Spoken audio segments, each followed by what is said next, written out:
নমস্কার বন্ধুরা, Susmita simple cooking চ্যানেলে সকলকে স্বাগত। আজকে আমি বানিয়ে দেখাবো আনারসের শরবত। এই সময় আনারস খুবই পাওয়া যায়। ঘরে থাকা কয়েকটি উপকরণ দিয়ে এই শরবতটি বানানো যায়। এই রেসিপিটি ভালো লাগলে অবশ্যই সাবস্ক্রাইব করার অনুরোধ রইল, আর পাশে থাকা বেল নোটিফিকেশনটা অন করে দেবেন। তাহলে চলুন আজকের এই রেসিপিটা বানানো যাক।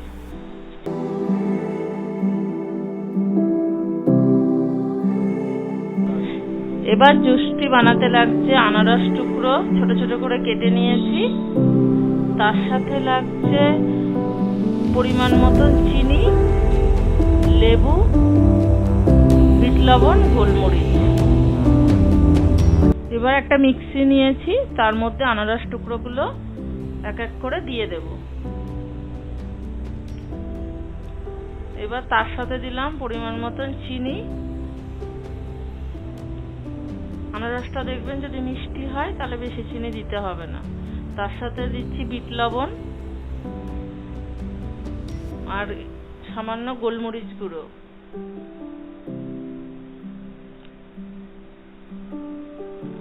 আর এক টুকরো লেবুর রস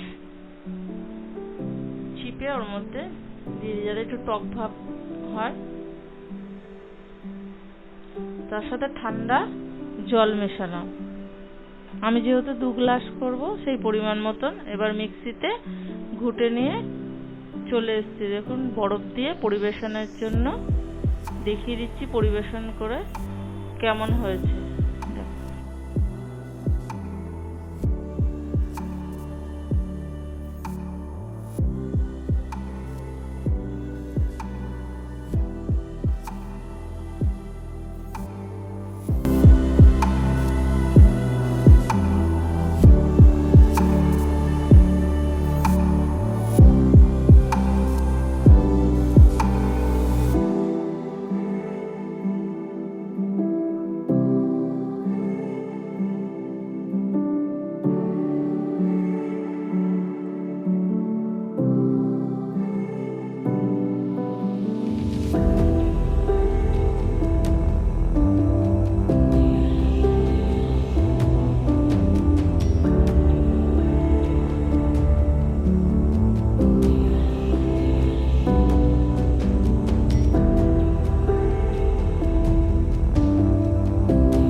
এই ছিল আজকের আনারসের জুস।